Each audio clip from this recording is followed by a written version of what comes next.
that down, let's move on to this, shall we? I've mentioned before, I grew up a big Garfield fan. I used to read, I get all the books when they would come, the collection of the comic strips come out. I got all that kind of stuff. The movie iterations of Garfield have been, let's say, no, not great. The movie iterations of Garfield haven't been great per se, but they had this new one coming out. I had no idea why they were making this new one. No kids today know who Garfield is, at least for the most part. They got Chris Pratt that's going to be voicing it. That's at least a little bit interesting. But tickets started selling out in some advanced screenings and stuff. So I thought, okay, maybe we're in for something. So we went to go see Garfield yesterday. Me and Ray and Ann went to go see Garfield yesterday. And I'm going to go with this tomato meter rating of 37%. It's not good. It's not good. So you're going to go on that side of the right. Yeah, Ray is going to be offering a different perspective on this in a minute. I'm on the 84% side. We'll get to the good stuff here in a second. Okay. But I mean, I wanted to like this. I mean, because I love Garfield, right? Even though I'm not a cat guy at all. But I do love Garfield. And obviously I'm a big Chris Pratt fan. So I wanted to like it. I didn't think I would, but I wanted to. And the first thing I got to say about this Garfield movie is it doesn't even feel like a Garfield movie. Like, nothing about this movie felt like a Garfield movie. It felt like some random animated adventure film that we just so happened to take this character Garfield and drop him in it. I mean, don't get me wrong. There's definitely some Garfield-isms. There's definitely some Garfield-isms in the film, but it didn't actually like feel like a Garfield film to me. But be that as it may, whatever. Let me say some good stuff about it first. It absolutely has its moments. I mean, there are at least a couple of moments. I'm going to spoil one joke in the film, okay? You guys all right with that? If I spoil something, one joke from the Garfield movie? We're used to it. There's this one great line where they've literally got a dead roadkill possum. And they got this possum, this dead roadkill, and it's like, Garfield, this thing's dead. And another character, I won't give it away, another character's like, no, it's a possum. They act. It's just whatever. And then Garfield says, well, Daniel Day Possum here is doing a pretty good job. And I like, number one, no kid in the world is going to get that joke, but I appreciated the joke. I thought that was pretty funny. And listen, there are moments, and there's some very manufactured, forced, cute moments, but I'd be lying if I told you that some of them didn't work, because some of them really did work. There's some very cute moments, some very adorable moments, a couple of laughs. So I'm not going to say this movie's a train wreck. I don't think the movie's a train wreck.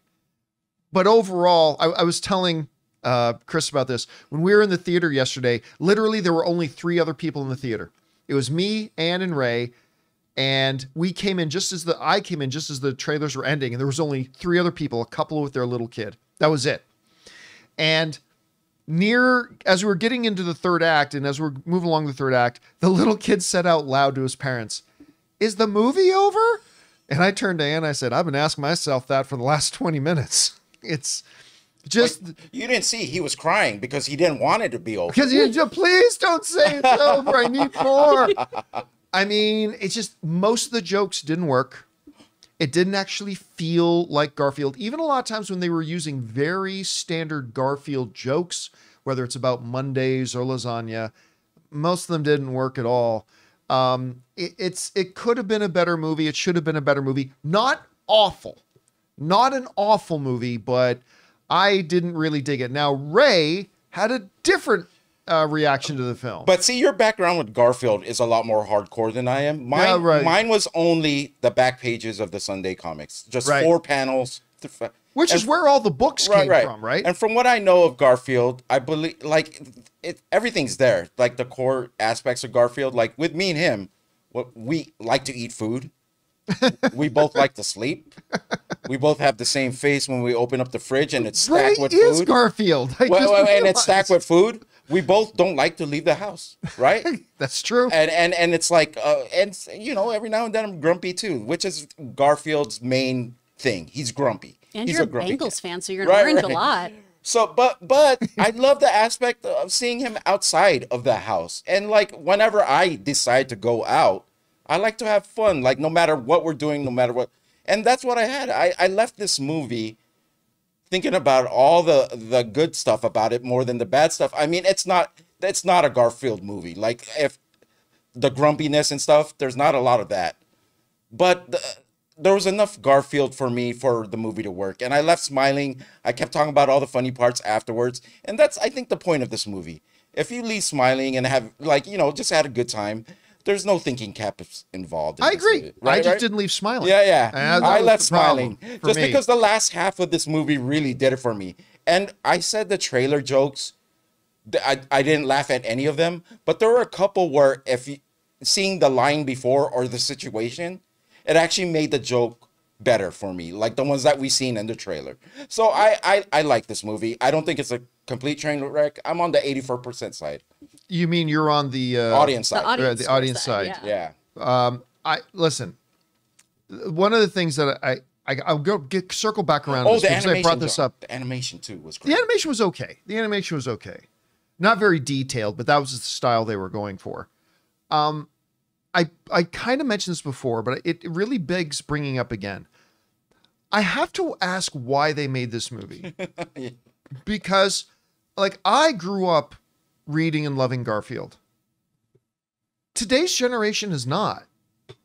Like, we were talking, like, Christy and I were talking about Mario, right? It's like, well, Mario, every generation plays Mario. There's new Mario every 6 weeks. Mm-hmm. A new Mario game is coming out. Kids play Mario today, all that kind of stuff, right? So when Mario comes out, you get that. But with Garfield, what kids know Garfield? Now, I'm not a parent, so I don't know for sure.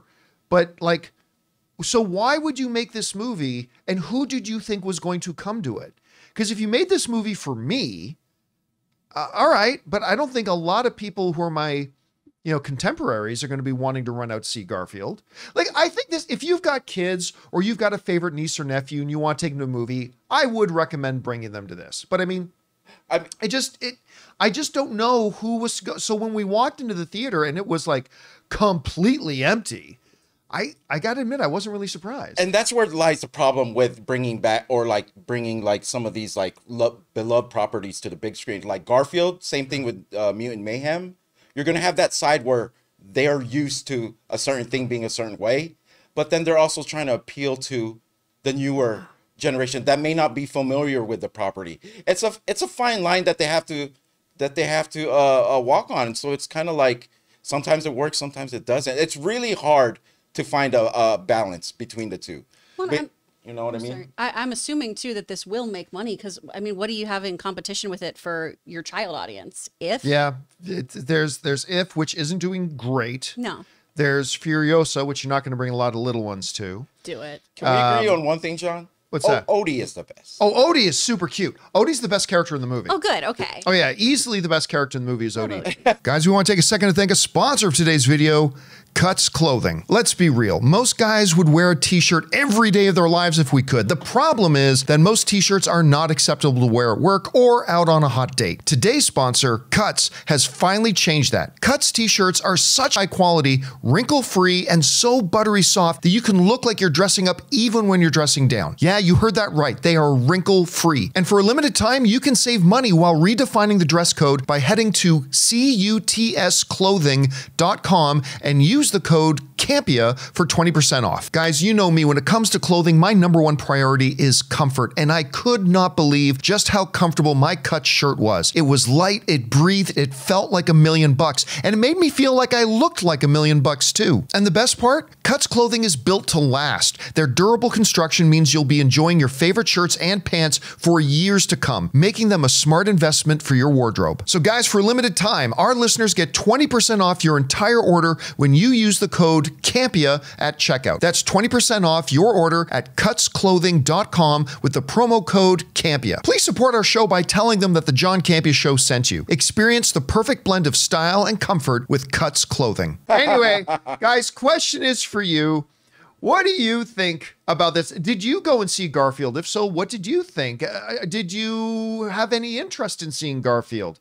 Did you read Garfield as a kid? Whatever you guys think, jump down into the comment section below and let us know your thoughts. Hey guys, thanks so much for watching this video. Make sure you like the video, leave a comment, and subscribe to our channel. And don't forget, we have a daily podcast called the John Campea Show podcast, available on Apple Podcasts, Spotify, or your favorite podcasting app of choice. Go and subscribe to it today so it'll be there when you need it.